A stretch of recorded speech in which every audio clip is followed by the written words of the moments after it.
Halo semua, perkenalkan nama saya Juan Eriona dengan NIM 20095111082 dari Universitas Udayana. Hai, saya dari Fakultas Kedokteran Hewan. Di sini saya akan menjelaskan penanganan kelahiran anak babi. Sebelum kita memasuki materi penanganan kelahiran anak babi, mari kita lebih mengenal terlebih dahulu taksonomi dari babi.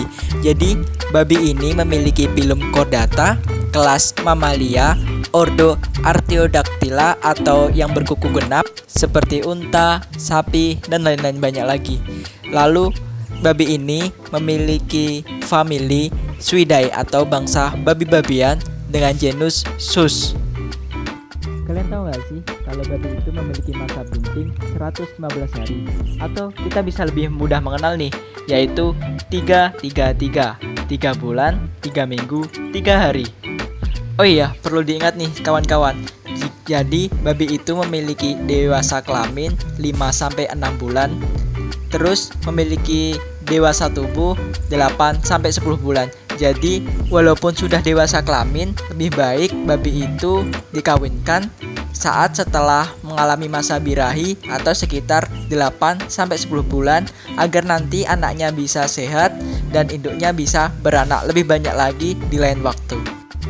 Sekarang kita memasuki tanda-tanda birahi pada babi, yaitu yang pertama, tingkah laku babi nih sering mengganggu jantan.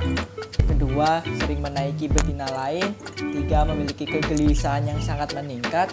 Keempat, nafsu makan menurun. Kelima, kalau ditekan atau diduduki punggungnya, dia akan diam saja. Vulva membengkak dan memerah, serta mengeluarkan lendir keruh dan kental. Jika babi sudah mempunyai tanda-tanda seperti ini, babi telah siap dikawinkan. Jadi, kejadian birahi ini disebabkan oleh kenaikan hormon estrogen yang dihasilkan oleh ovarium, dan kejadian ini kira-kira selama 1-4 hari. Untuk babi yang telah bunting, ada tanda-tanda nih seperti dia tidak mengalami birahi lagi setelah dikawinkan.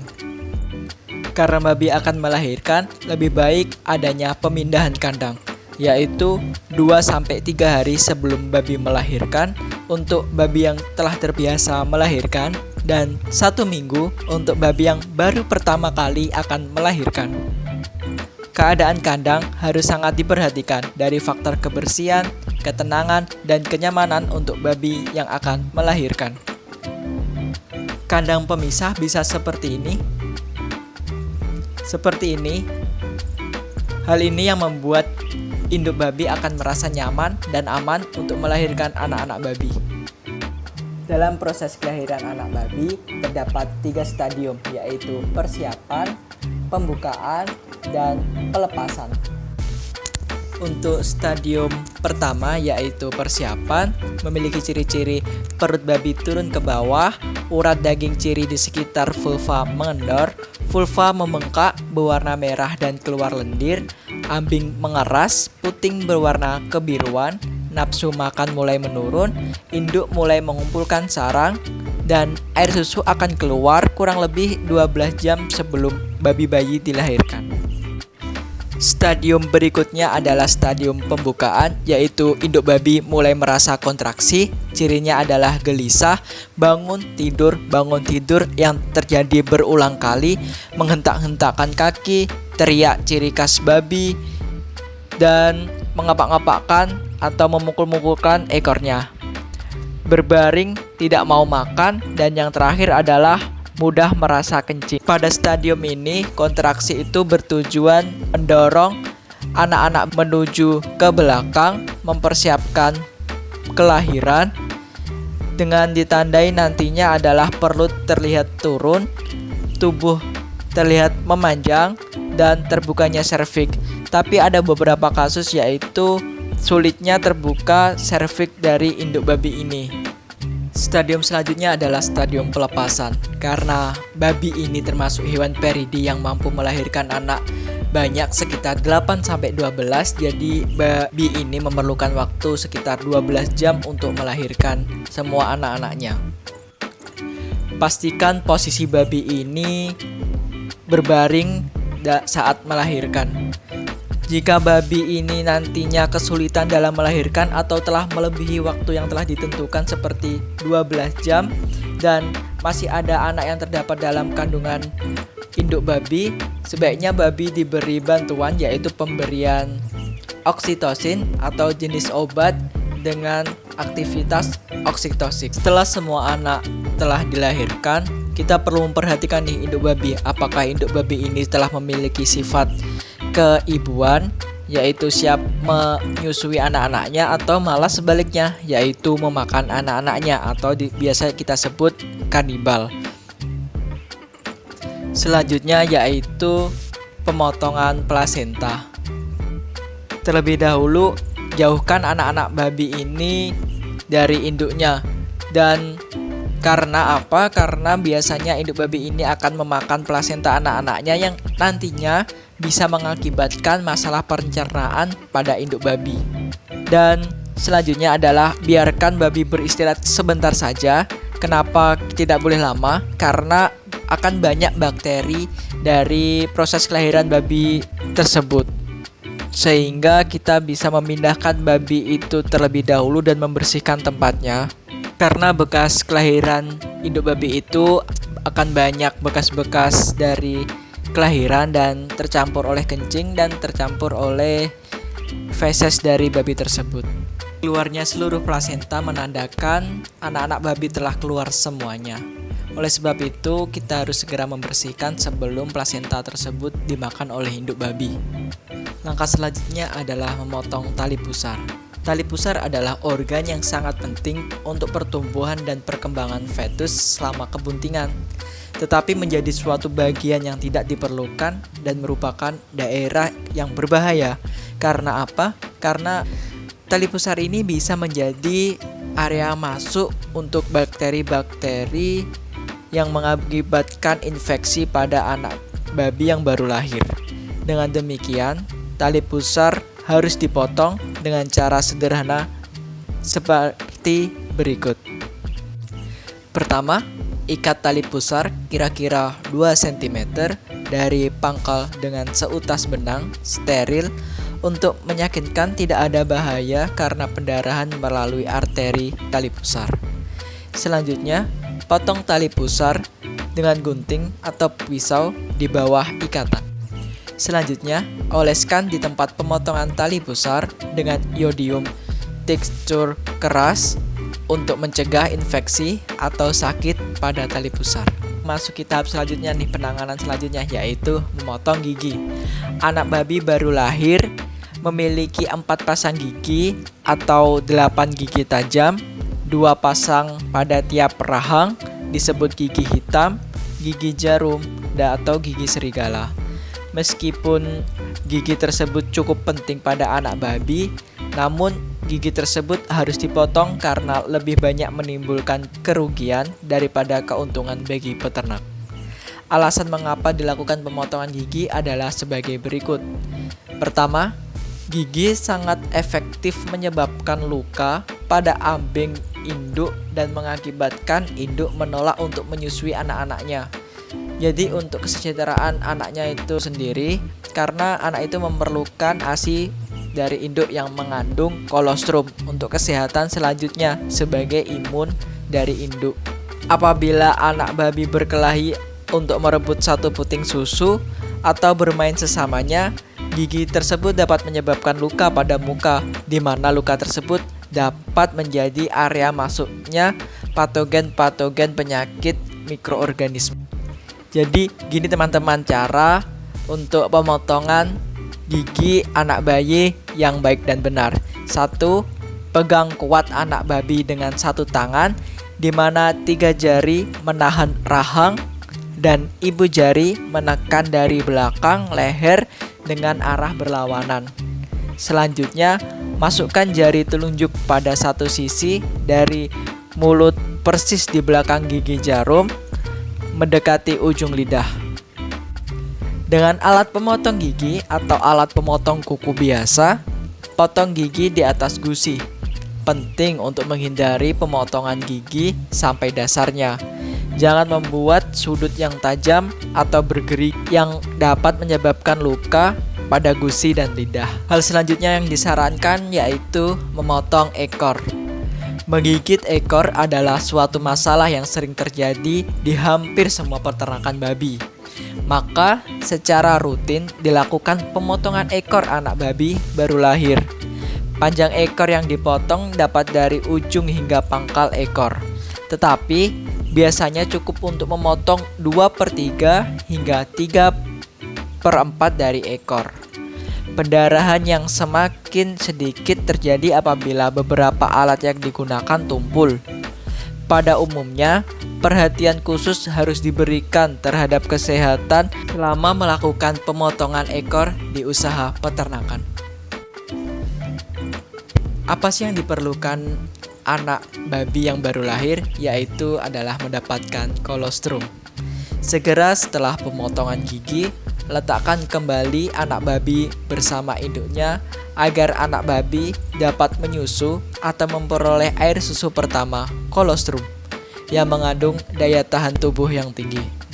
Penyerapan kolostrum adalah kritis untuk kehidupan anak babi yang baru lahir, sebagaimana fungsinya yang merupakan sumber utama kekebalan melawan penyakit pada masa awal kehidupan.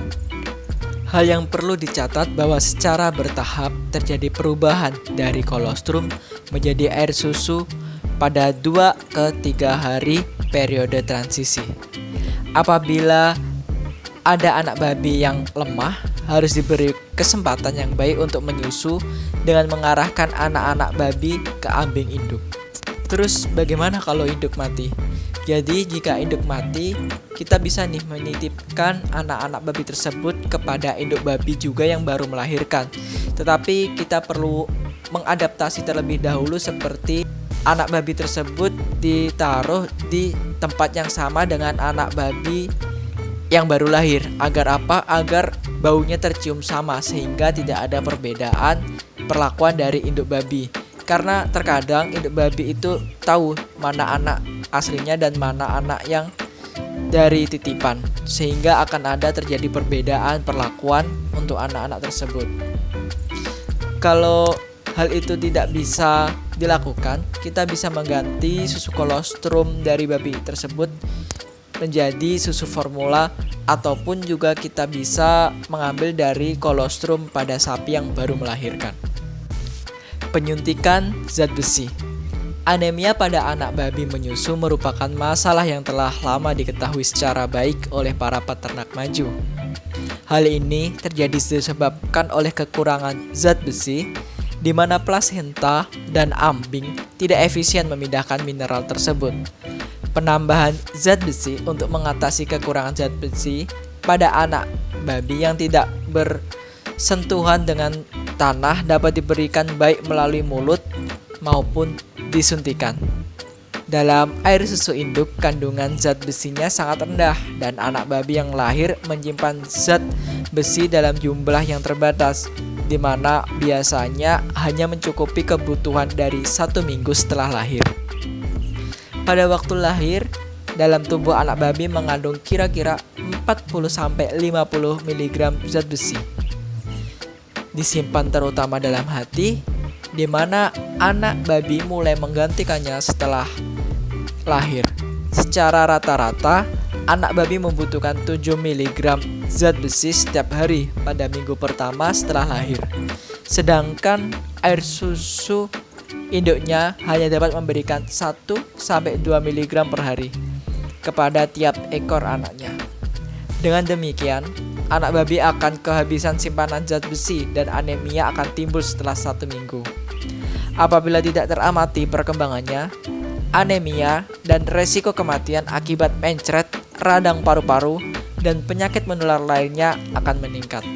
Perlakuan selanjutnya adalah pembuatan tanda dan nomor.